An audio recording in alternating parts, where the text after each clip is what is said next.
Welcome to Studio SX 2009. I'm here to talk with Ondi Timoner, director of Ondi Timoner. Timoner, sorry. Jeez, No problem. I'm sorry. Of We Live in Public. Ondi Timoner, director of We Live in Public. So, congratulations on the Sundance Grand Jury Prize. Thank you. Fantastic movie, very you. fascinating. Would you like to tell people a little bit about that, or? Sure. The film basically spans the last decade, from 1999 to 2009, but it goes back to tell the story of Josh Harris, who is the main subject of the film, who is a .com pioneer, a visionary who foresaw how we would react to technology as the internet exploded. Before there was an internet, it was the early '80s, and most people, there was an early version of some British text program, and he understood that that would become the internet, and he started Jupiter Communications, which when it IPO'd at 580 million, made him a multi-millionaire. And instead of buying the 3 houses and the 5 cars, he actually built a bunker underground in Manhattan as he was leaving his company Sxsw, which was the first internet television network before there was broadband. So he had, a 10-channel TV network where you could watch anything from space to games to whatever on the internet. Only a very few people could actually see what they were showing. So he left there, and he created a bunker underground where over 100 people moved in and lived under constant surveillance over the millennium in New York, and I filmed it with a crew. And it took until 2006 or 2007 for me to realize that what I filmed there was a physical metaphor of the internet today. And the main thing that it demonstrated is that in the face of the democratization of fame and the idea that you can connect and get recognition and attention every day online with your profile or with posting your information, people will make their most personal lives, most private lives public for that opportunity. So everyone in that bunker was just exposing everything for the 110 surveillance cameras, and including wearing uniforms and interrogations and really some neo-fascistic elements that made me uncomfortable. They just checked in there not knowing what would happen to them and not really caring. So we filmed that, and then Josh took it to the next level and rigged his loft with surveillance cameras and said, we're all going to live in public when the internet arrives. So I'm going to be the first couple to live in public live online, and me and my girlfriend are going to conceive a baby. And you can watch all of it at weliveinpublic.movie.com. No, that's my website, weliveinpublic.com. And instead, the .com crashed. He's on the toilet hearing about his negative checking balance. It's all in the movie, but basically everything imploded, and he ended up having to cut himself off from technology and becoming an apple farmer. And then the story continues over the next few years from there, as you know. So you filmed during the quiet experiment, or whatever you called it.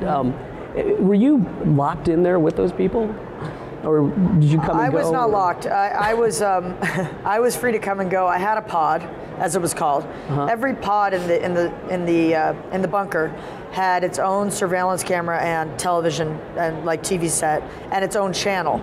So you could put whatever you wanted. You could program your own channel, and that's the basic concept behind what Josh said would ultimately allow the internet to subsume mainstream television. He announced it to 60 Minutes, in the mid-90s. He's like, we're here to take you out. And his main concept was everybody will have their own channel, their own way to put their content out there. And 60 Minutes and CBS will be out of business. So I had my own capsule, but he also knew that I had to have some perspective as a director, and so I had a hotel room as well. I had 5 people, and one thing I did was get a multiplex so that all the surveillance cameras would come in, and we could monitor all the different spaces as the event unfolded over those 30 days. The event was eventually shut down, or the society, as it were, by FEMA as a millennial cult. But until then, the good times rolled. What was the craziest thing you saw back there during that time? I saw a man with one leg using the leg to Really? Yes. And that's not in the film, but it will be on the DVD. It was an incredible scene, and incredible how everyone gathered around a pod where the action was happening to kind of see that all go down. I didn't think that we had to go to those places necessarily, and there is a little bit of sex in the movie, but I felt like, yeah, that was pretty weird. That's the first one that comes off the top of my head. Just in general, the interrogations as well, like the idea of these people just being asked these deep, penetrating questions in this white chamber, and just having to talk about suicide and all of these very, very, very intensely, issues that have stigmas involved, and they are answering the questions simply because there's a camera there. The power of the camera was something that made me very uncomfortable as the director of the documentary. I felt complicit in the concept of, everything's free in this society except your image that we own.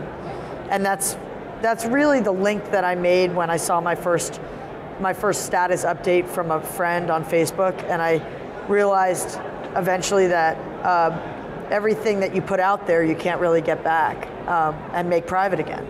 And in many cases it's owned by whoever you're posting it on, or it can be bought and sold. From there it increases, and it's sold off to advertisers, and just data mining in general. It's very interesting how he never articulated any of that, but that's what we proved out. Sure, now there's, when we open in New York in a couple weeks, or we're doing the closing night of Museum of Modern Art's New Directors, New Films. There's so many people in New York that are just going to be steering their dates away from the theater. Oh my God, what did I do back then?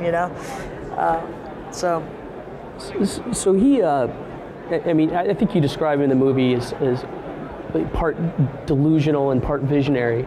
He definitely. That's what I love about it.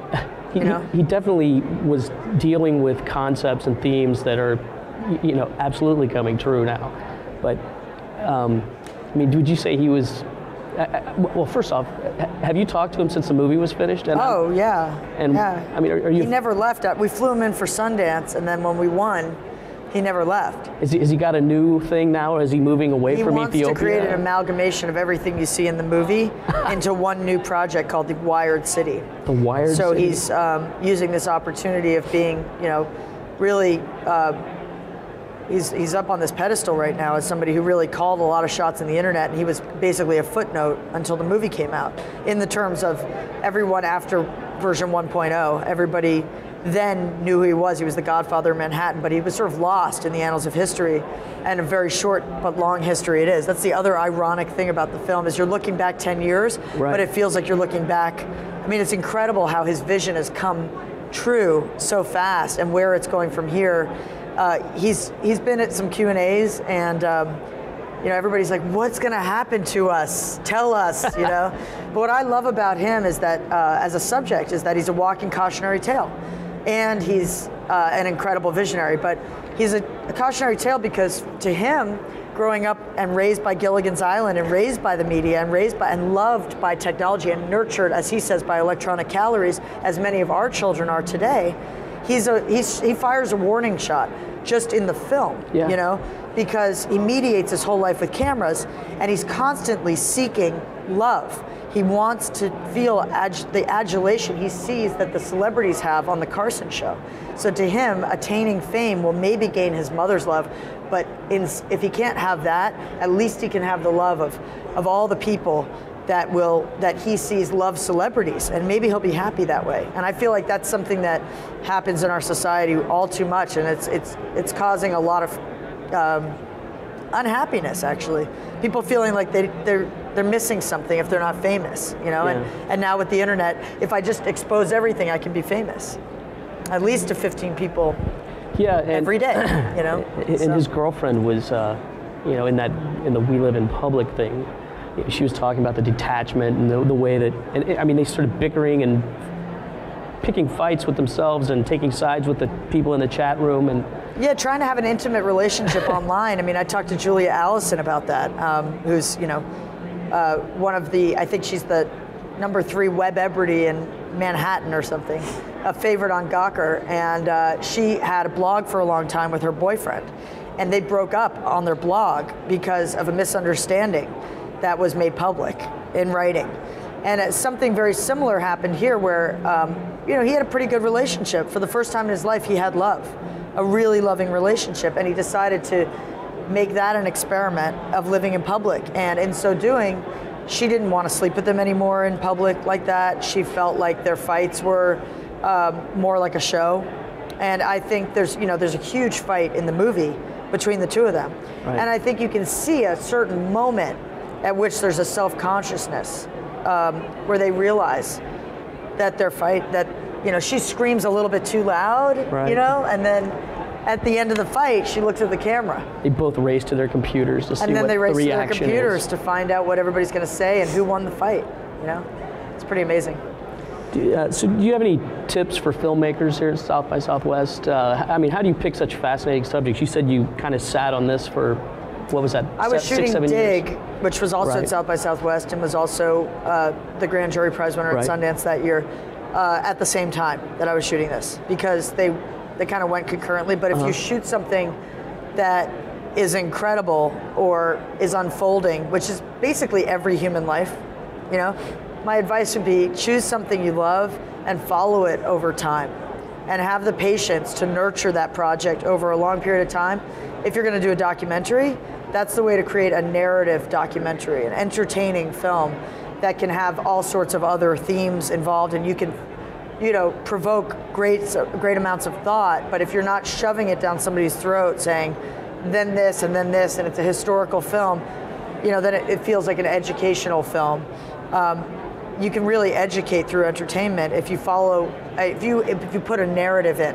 I think there's that suspense element of not knowing what's going to happen next, and the twists and turns that those films in my film Join Us also is the middle film I made about mind control, and it's about 4 families that leave this controlling church that they believe may be a cult, and they check into the only accredited cult treatment center. But we didn't just stop at the treatment center. We followed them for 2.5 years, and the cult leader, and their attempts at legal battles, and, you know, their recovery, and try to integrate back into their lives. And just following that, not only do you gain the trust of your subjects, but you create a narrative, you know, out of real life. And then you can put the pieces together, and it looks like you were there the whole time. You know, it's like serendipity. So, captured. Well, you did a good job with that one. It was a great movie. Thank you very much. I guess we have to wrap it up now. Okay. Thanks for watching the Studio SX 2009